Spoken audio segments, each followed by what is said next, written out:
with Scott, and he says these super conferences are going to ruin college sports. I think it's a big turnoff because to me, the history and legacy of conferences is the fabric of college football and what it meant.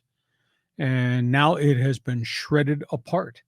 I mean, Nick Saban has been very critical. Pete Carroll, the legendary coach at USC, now with the Seattle Seahawks, he criticized the Pac-12 leadership for not having vision, not understanding how all this could change and could happen. But he also criticized just college football per se. In essence, the university presidents that put their hand out, give me the money, and I'll take my team to the other end of the country to play in a strange conference. I think it's terrible. And there's so much history that is ingrained in our hearts up and down the West Coast about this conference and where it's been and the greatness of players and coaches, etc. To see it end up this way is terribly sad. I understand its business. I said on KUSI Saturday and Sunday morning when I was doing a double sports thing, this just doesn't feel right to me. This should not end the way it's ending. Go ahead. Did you see Chip Kelly's comments? Yes. About maybe not having any conferences at all, throwing everybody into one big group and then breaking them down into divisions like the NFL. I mean, what are your thoughts on that? That's too radical. I mean, he's always thinking outside the box. Mm-hmm. That's too radical. And by the way, the power brokers, they want to stay power brokers. They don't want to change anything at all. So is your heartache about what's happened to the Pac-8, 10, and 12? You know, it's interesting because, you know, I went to a school at the time was Division III in the 1980s at UC San Diego, and now they're finally D1, which is great. But we always looked up to the Pac-12 as this, you know, mega conference on the West Coast. And I just remember as a kid always watching the big game, Cal and Stanford, or at USC and UCLA were always on television. It was dominant in the culture here, especially when the Rose Bowl was the Pac-12 and the Big Ten. But a lot of those boundaries and those lines have broken down, the way they do the bowl games, now the conferences. So I'm just sort of chalking it up as we're now evolving into a new era. And I don't get too hung up on the tradition, although I recognize it and respect it, but it's not keeping me from, you know, moving along with the sport. Yeah, I mean, again, the college football playoffs is all about money now, and now it's going to be a 12-team playoff, and that thing has radically changed. When it first started, when it was 2, then it went to 4, now it's gone to 12, and so you're telling me it's okay to have a 360-team super conference? Yeah, so March Madness works. Why not do it for football? Okay, next question. Okay, let's move on down the line here, and we'll get Manny, and he says, I did say last week that now the Pac-4 was a dying and now a dead conference. Long live the Big 10/18 and the Big 12/16 and the Mountain West. At least Cal gets their bear tax out of UCLA. Well, I'll be intrigued to see what the Mountain West does, but I think they have to stand pat. I just don't think they can reach. If they were to ever to get Oregon State and Washington State to join the Mountain West Conference, Manny, that would be a boom. It would really help. But you tell me, if you're in Corvallis or if you're in Pullman, do you really think playing Boise State and San Diego State or Fresno State or the Colorado State Rams or with apologies to the Air Force Academy, is that gonna fill Reser Stadium in Corvallis? Is going to fill, you know, Martin Stadium in Pullman? Is it going to fill what's going on in Berkeley or Palo Alto? I'm just not really sure. But Mountain West, can they reach and get somebody to talk to them, or should they stand pat and just see how the dust settles going forward? Well, you know, you've heard the story about how if the Mountain West did merge, they'd want to take those founding Mountain West schools. And I think of San Diego State and UNLV and maybe New Mexico. But New Mexico is a terrible football program that's been terrible forever. Same with UNLV. So while they might be intriguing with basketball, you wonder if they fit with football. The whole thing is just a mess. And I feel bad for Stanford and Cal because they're the ones that kind of were loyal to the conference. And yeah, even Oregon State and Washington State. And now, you know, everyone's left the party and they're standing there. They got to pay the bill. And the other factor is the Mountain West, I don't think, can terminate these other schools. You may not like the Lobos or the San Jose Spartans. You can't kick them out of the conference for no rationale. And then the Mountain West is standing there and saying, you want to leave? Write this check, $34 million, give it to me now. Yeah, unless they vote to dissolve, which I think is an interesting strategy, but there's no guarantee the Pac-4 is going to take them. Yeah. And where's everybody else go? They wind up in the Big Sky Conference, 1AA football? Yeah, it might be. Next question. Okay, let's move on down the road here. And this is from Greg, and he says, I feel if SC does not leave the Pac-12, then no one else does. Thoughts? I blame my alma mater, SC, but they already did leave. Well, they left a year ago, and they didn't tell anybody that this was going on. And the big question is they took the payday. UCLA has enormous financial problems because of athletic department mismanagement. They tagged along so they could, quote, get the payday. I guess the burning question is the president or the commissioner of the Pac-12 had no knowledge any of this was going on, which meant the university presidents have no soul. At USC and UCLA, they allowed this transaction to occur with not talking to the other presidents. And they share knowledge at the Ivy Tower level of everything. They share all types of data, a chunk of it, obviously, about academia and grants and research and all the really important things on a college campus. And these presidents at Southern Cal and UCLA did not tell any of the other presidents, because they all sit on the same council and the board of governors, did not tell anybody about what they were doing. And voila, we wake up one morning on a Saturday and there's the bulletin on my cell phone at 4:00 in the morning. This is going to be announced within the hour or 2 hours. And that's a pretty crappy way to do business when you've had this relationship, president to president, at the university level, forever and ever. And that's the way you conduct your academic business. Yeah, it was amazing. It was a shocker when that was announced. But I kind of wonder, remember, let's go back in time when the USC president knew that this was going to happen in advance, right? And what was the timing on this when they got Lincoln Riley to come over from Oklahoma? I wonder if part of that recruiting was, it's like, hey, wink, wink, we're going to be going to the Big Ten here. And then I'm wondering if Lincoln Riley used that as some of his leverage to get Caleb Williams to come here, knowing full well that there was going to be a bigger opportunity. Might be, but across the street, Chip Kelly said, I was never told anything till like 2 hours before it was going to be announced that we were leaving the Pac-12. So Chip Kelly had no knowledge. I don't know that Link Riley would have knowledge. I mean, Link Riley was going to recruit and he was going to win wherever he went because he's that type of guy and he's got these type of recruiting contacts. But I'm so disturbed. I am so disappointed for so many different people. Okay, we move on. Okay, let's talk to John here. He says, I turned off the Padres Dodgers. It got real ugly. So that's what first place looks like. The Padres look to be an emotionally spent baseball team right now. And somebody out there would say, Lee, how the hell can you say that? I mean, they'd won 7 of 11 games. Yeah, thank God they're playing Colorado and some of the other misfits in baseball. But the Dodgers are a complete ball club. Their pitching staff's a little chewed up right now. But that lineup, anytime, any place in the game, I think the Dodgers have 19 come from behind wins, and which is pretty doggone significant. And they've got complete ball players. They've kept those ball players on the field. Mookie Betts has not been hurt. Freddie Freeman's not been hurt. Will Smith is one of the most underrated bats behind home plate. He's had one minor injury. Dodgers just are a really good organization, and they make it work through their farm system simultaneously. It's weird because we have thrown a few hand grenades towards Petco Park on this podcast of recent times, with all the losing and just the bad losses to sub 500 teams. It is odd for me to stand up on the street corner by myself because I have no friends and say, you know what, these guys can still go to the playoffs. And if they make it as a wild card, you could argue with me, but you'd be wrong. I'm a talk show host, John. If they make the playoffs in a best of 3 short series with that pitching staff and that batting order in a wild card series, best of 3, I think I'd take the Padres in a best of 3 getting in. Now, if that's the Atlanta Braves we're looking at down the road there, the Padres would be coming home pretty doggone quickly because Atlanta, like the Dodgers, pretty damn quick, complete baseball club. But in a short best of 3 series against the Cubs or whomever else gets in, if the Padres get in, they got a chance, no? Yeah, well, if you had Snell, you'd have Darvish and hopefully Musgrove. Yeah, they would stand a great chance if they just sneak in, and they'd probably scare some teams. But gee whiz, I mean, we were just talking about the Dodgers getting Lance Lynn, and we're like, oh, this guy gives up meatballs. He gives up the home run. His ERA is almost 7. And then what did he do to the Padres on Sunday? He just smoked them. They gave up one bomb. They did have guys on base, but he pitched around and pitched out. He does, historically, it's odd. He's pitched really well at Dodger Stadium in his career. And the few times he's pitched at Petco Park, he's pitched pretty well too. So, but hey, if we can get this thing to a wild card weekend in October, maybe they've a chance to do some things. But schedule's not easy going for them. I mean, Granted, they're going to play downtrodden Arizona after they get done with the series, Seattle, but then they get first place Baltimore.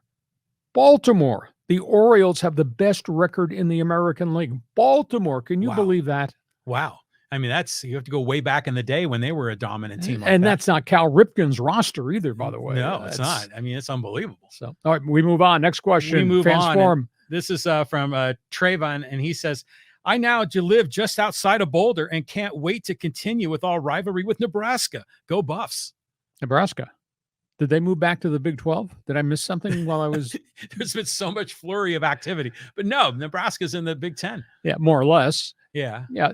See, the thing here, and I'm excited because I want to see Coach Prime and all his antics and his cowboy hat and his boots and all that. That's cool. I just don't think they're going to be able to compete.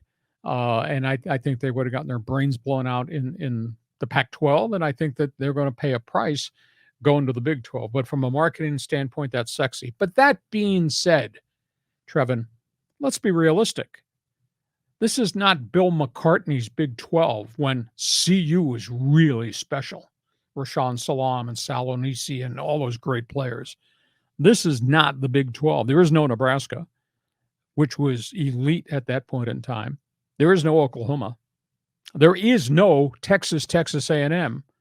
So if you're excited that you're going to play University of Houston and Cincinnati and Central Florida and Iowa State, more power to you. Just drink a lot of beer before you go to Folsom Field. It's just not the same conference. I don't care they're paying 37 million TV rights. It's not the same bloody conference. Well, it is interesting. You know, we knew there was that moment with McCartney when the Buffaloes were good, and they had Rashad Salam, and who was the Stewart. Cordell Stewart was the quarterback there. Eric Bieniemy. And Eric Bieniemy. So they had some good run there, but Nebraska was just so dominant, like in the 60s and 70s, weren't they?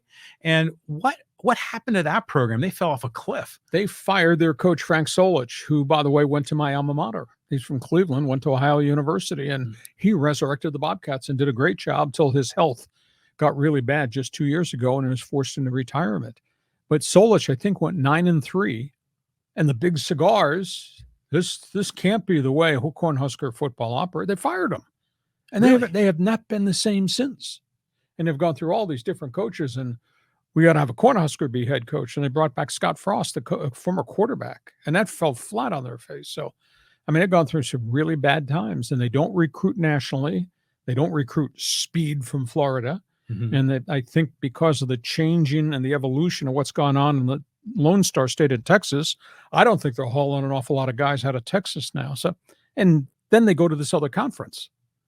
You know, Nebraska's got a great credentials as an academic institution, but they go to this other conference, the Big Ten. And they're getting their butts kicked there by, that's big boy football, Michigan, Ohio State, Wisconsin. Nebraska's not what Nebraska was. And obviously the Big 12 now is not what the Big 12 used to be. But enjoy the beer at Folsom Field. On we go. Next question. Okay, let's get in some social media comments here because we got a bunch of them too. And here's one about the Chargers, and we'll go here. This is from Sean. He says, fair assessment, Lee, talking about the big contract for Justin Herbert. He goes, I believe the cap jumps a bit next year, but Eckler, Allen, Bosa, Mack will be gone for sure next year. Well, everybody can't stay on the roster because we've talked extensively. The two wide receivers both have cap figures of over 30 million. Bosa and Khalil Mack will have cap figures over 30 million. And now the new structure package, although I don't know that Justin Herbert will count 52 million in any one given year against the cap, but that's his average salary. There's some bookkeeping there that might change that number. This is the last year they're going to have this component of stars on the roster because somebody's going to have to leave. And it's probably going to be Keenan Allen, and it might be Khalil Mack. I think Bosa's kind of overpaid. Obviously, he's a very good pass rusher. I don't think he's a complete guy.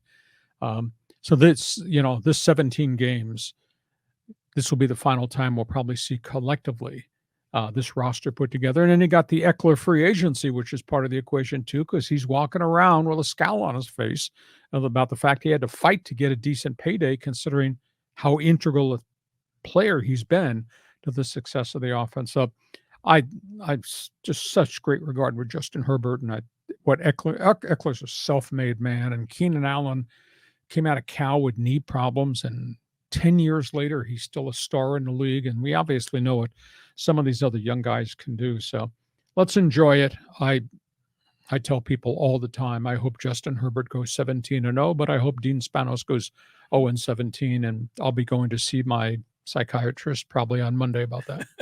Do you think Austin Eckler would be like a cancer, that he would be upset and disgruntled and kind of kill the vibe in the huddle? No, I don't think so. I mean, he'd play hard because he's playing for his next contract somewhere else. But of course, running backs, I think, John, have been devalued a little bit. But he's a specially made guy for a certain type of offense. So if it's not here, it could well be somewhere else, to somebody that runs the ball but throws the ball to their backs a lot.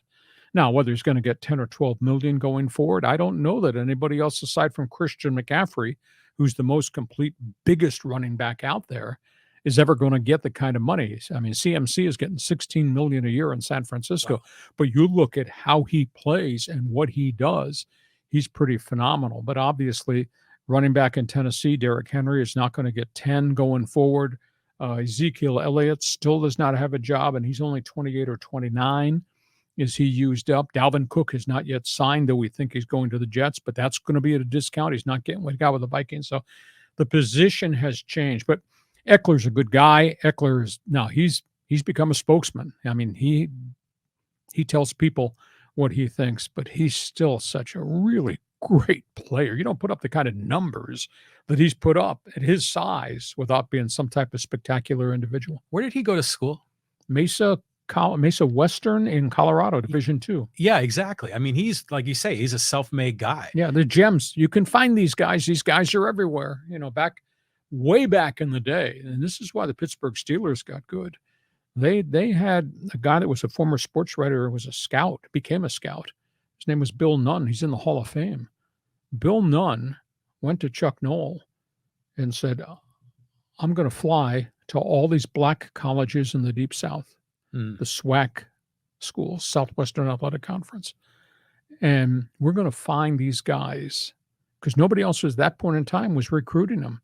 And they went out and they drafted the Joe Greens, although he went to North Texas State, but it was a small school.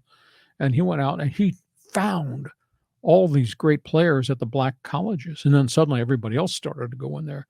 So there's great history and legacy. Now, it's a different era now, because the minute the color line changed in the Southeastern Conference, where Alabama and Kentucky and Tennessee started to take African-American players, and let's go back to the 60s, then everything changed.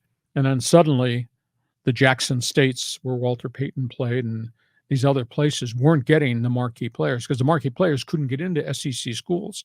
And then all of a sudden, when the color barrier went down, Alabama and all of them started recruiting all the great African Americans, and the SWAC schools have really, outside of Jerry Rice, there has not been a great player in a SWAC school in decades. And Jerry Rice went to Mississippi Valley State. But Bill Nunn was the one that pioneered and told Chuck Noll, I'm going to go down there and we're going to find players. And, Chuck Noll went 1-13 his first year, and within 2 years was in the playoffs. And then we know the legacy and going to the Hall of Fame and everything. But part and parcel, some of that had to do with Bill Nunn recruiting great African-American players. Wow, that's very interesting. It's now in the days of social media, you think there would be no hidden talents because everyone is exposed. But then the Chargers found Eckler. And then they're going to find guys. Who was that receiver the Chargers had from Northern Colorado? Vincent Jackson. Yes. Yeah, he was a pretty good player too back in the day. He came from military background, played at very small school, Northern Colorado. I think at that point was Division II. His family was from the military, so he traveled around, didn't have a lot of exposure, but they saw monster potential in him from a physical talent standpoint. You can find guys anywhere. One of the great modern day tight ends never played college football. Antonio Gates was a power forward at Kent State, which didn't win games. Yeah. And the Chargers scoped and sighted and knew the athleticism and knew what he had done in a high school as a player out of Detroit.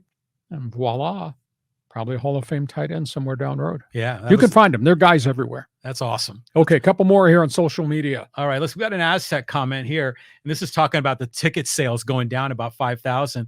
And Rich says, just an FYI, Texas sold out its allotment of 68,000 or more season tickets and would have sold 20,000 more if they were available. Well, that's Texas. That's Longhorns football. That's big-time football. That's heritage going back to the 1930s and 1940s. I'll tell you how disappointing it is. I went to San Diego State's first practice last week. And I know the excitement in Boulder at CU, and I know that the fans are flocking to Oregon State to see the Beavers. Jonathan Smith has done, the ex-quarterback's done such a nice job flipping Oregon State back. I counted 7 people. Seven people at San Diego State's first practice on the field. 7. That's it. Now, the coach doesn't want the whole world showing up there because he's afraid somebody's going to be video something or whatever. But there's no energy. There's no excitement. They don't know how to market their program. 7. I counted 7 people standing along the sidelines watching practice. Not the media. There are maybe 8 of us in the media, from me to a beat writer to a bunch of TV cameramen just shooting generic videos. 7 people. I'll guarantee you it's not 7 people at Fresno State. I'll guarantee you it's not 7 people up at Boise State watching the opening day. There's something missing here in our community and the linkage. Wow, that's crazy. I mean, is that the field that's right there by the parking lot, by the baseball team? Yeah, the garage.